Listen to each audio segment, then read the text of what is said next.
又翻到嚟呢條好熟悉嘅彌敦道啦。今日要食嗰間嘢呢，依家已經見到個招牌㗎啦。如果眼利嘅大家，噔噔就係呢間令和窩蜜酒場啦。咁佢就喺彌敦道呢個位上一層電梯嘅啫，都好方便嘅。門口貼滿晒酒樽上面嘅 label。好，我哋已經成功入到嚟啦。環境都好大喎，佢哋呢度幅壁畫都好得意，好靚㗎。咁台就係典型日式嘅木台凳啦。QR code 落單嘅，咁我今日係小獨撚自己一個食咧，都唔驚啊！好，我哋可以睇下個餐牌先。叫得酒場當然係有酒飲啦，薯條、玉子燒、魷魚酥、薯魚乾，呢度係送酒嘢食啦，跟住有前菜，跟住有一啲醃嘅小食啦。呢度係刺身啊，刺身價錢有少少貴啦。其實都唔算好貴嘅，刺身價錢正常啦，68蚊兩粒飯啦，背就要睇下佢有幾大粒啦。跟住有少少飯卷。好啦，今日係想食串燒嘅，咁佢呢度就有分咗雞啦，雞都有10款，跟住就有牛、豬同埋海鮮。價錢我暫時睇覺得 OK 啊，都係30零蚊一串肉咁樣啦。呢度係都係燒海鮮，呢啲都 OK。飯盒杯58，燒蠔就48都 OK。跟住仲有啲燒蔬菜。另外佢除咗燒嘢食咧，就仲有鍋物食嘅，咁就你可以嗌一個鍋啦，跟住之後就嗌唔同嘅肉。蝦蟹有芫茜，我中意啊！不過唔知食完鍋會唔會好飽喎？跟住仲有啲痛風鍋，即係海鮮鍋啦。咁散吊嘢食啦。我慎重考慮要唔要食鍋，咁今日有少少熱。另外仲有天婦羅同埋一品料理，仲有唔少得嘅當然係甜品啦。咁呢度其實就由前菜去到甜品，全部都有得叫，幾好啊嚇！佢擺最頭嘅就係店長推薦啦。咦，佢呢度有限定10蚊串燒喎！Oh my god， 勁抵啊！實在係想大開殺戒啦！即刻雞腎、雞翼、雞軟骨，全部要晒先咯。金菇肥牛卷、燒冬菇、秋葵好。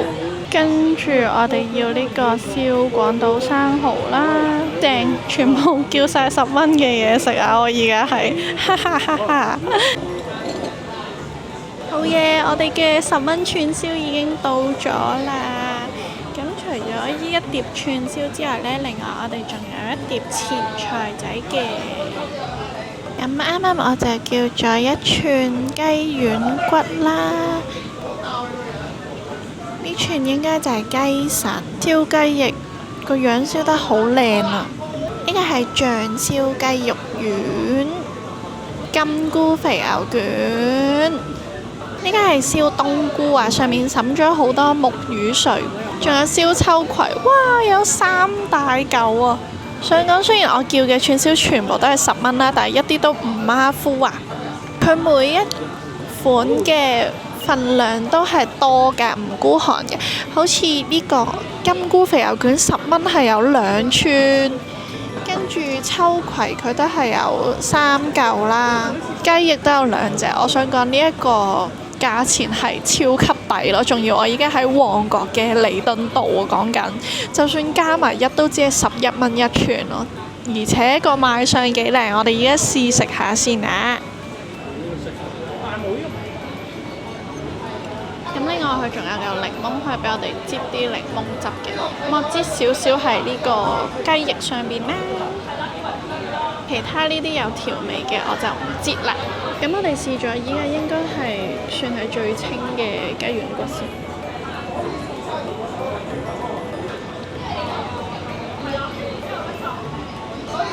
咁佢面頭滲咗少少鹽嘅，所以食落去嘅時候有啲啲鹹鹹地咁樣啦。另外我就擠咗檸檬汁，所以酸酸鹹鹹。食落去佢燒得好脆嘅，即係嗰啲邊邊位啊。咁個雞軟骨都唰唰聲，而且佢係好清晰食到嗰個雞肉味啊。好夠味，好香口咯！食落去呢串雞軟骨，唔錯唔錯。好，繼續食啦，我哋跟住我哋試下呢一個燒雞肉串先，我對佢幾有興趣，因為佢個樣好靚啊，圓碌碌、圓碌碌、大大粒咁樣，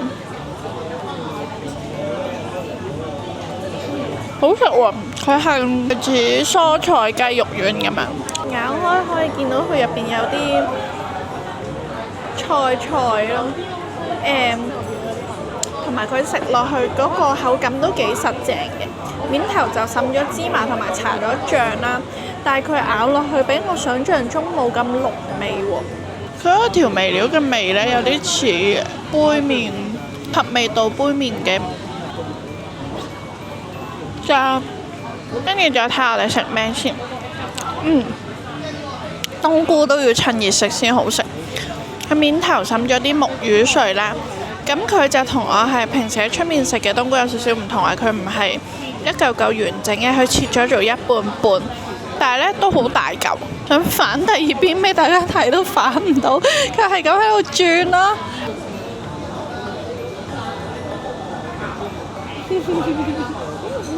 好腍啊！冬菇燒得好香啦，而且食落都有水分。咁佢同嗰個木魚碎配搭得好好啊，好有日式嘅風味啊！我自己覺得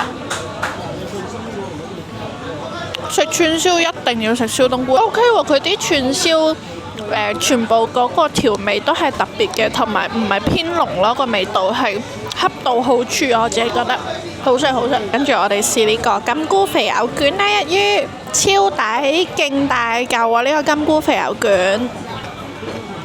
聽唔聽到嗦嗦聲？啲金菇好爽啊！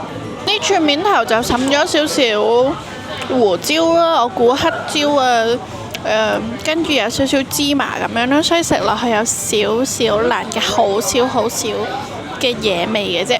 咁入面嘅金菇呢係幾清香喎，佢冇落到好濃味嘅醬啦。10蚊嚟講，都係一定收貨嘅質素。跟住我哋要趁熱試咗燒蠔先，48蚊兩隻。咁佢個 size 都 OK 嘅，唔單止係個殼嘅 size 嘅，咁睇到嚿肉呢都唔細㗎喎。咁佢面頭就落咗好多醬啦，仲有啲香草啦，燒到面頭有少少燶燶地咁樣咯，好超正啊！我要食啦〜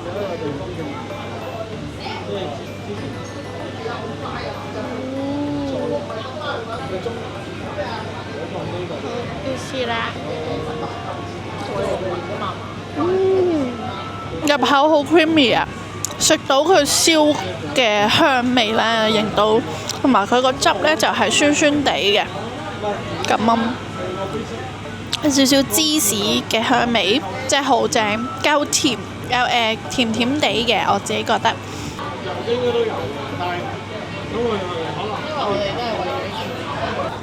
跟住到雞腎啦，雞腎佢有2、4、6、7，佢都有7粒咯，好多啊！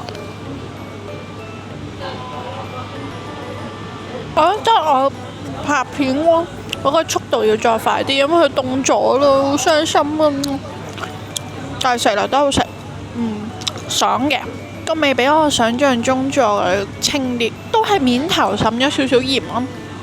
咁啊，但係清還清啦，一啲都唔騷啊，亦都唔腥，處理得好好啊！有冇人知道雞翼咁樣係可以點樣刺出嚟？哇，好脆喎佢個皮，好香口咯！呢度全部嘢都係唔飲酒真係嘥晒。咁佢入邊啲肉都好滑噶喎。你而家試埋最後一樣秋葵先啊嚇，食落去好爽咯。配埋嗰個堅魚木魚汁係好夾嘅，同埋秋葵呢啲本身就可以涼拌嘅嘢呢，凍咗都唔驚咯。秋葵好有益㗎，食多啲啊！我哋嘅甜品到咗啦，係柚子芝士蛋糕啊！其實頭先見到佢有呢一款啦，仲有布甸同埋有水筍月餅呢，我都棘咗一陣。但係都係想食芝士蛋糕，尤其是柚子味呢，都係我好中意嘅味道嚟嘅。呢個甜品簡直係為呢一餐畫上咗一個好完美嘅句號。食到我心目中嘅柚子芝士蛋糕嘅味，我無憾啦。其實有啲想叫多個添啊，黐線！柚子係薄薄咁樣一層咧，搽咗喺個面啦，肉眼可見嘅嗰一層柚子醬。咁啊，食落去嘅時候，首先就係柚子嘅清香衝出嚟先。咁我覺得個比例都幾好嘅，唔會話好甜，好大劈醬，但係就好足夠嘅柚子香。跟住嗰個芝士蛋糕係入口即溶嘅口感。食落去芝士味都唔係好濃嗰隻我反而冇咁中意。佢呢隻係好淡清清地嘅芝士味，咁就同嗰個柚子香好平衡啊。至於凍呢，佢係啱啱好啦，唔係結晒冰嗰隻，所以好中意好滿意呢個甜品咯。今集就去到呢度，總括嚟講我都覺得係好抵食啊！就算獨撚一個嚟食都 OK。下集再見，拜拜。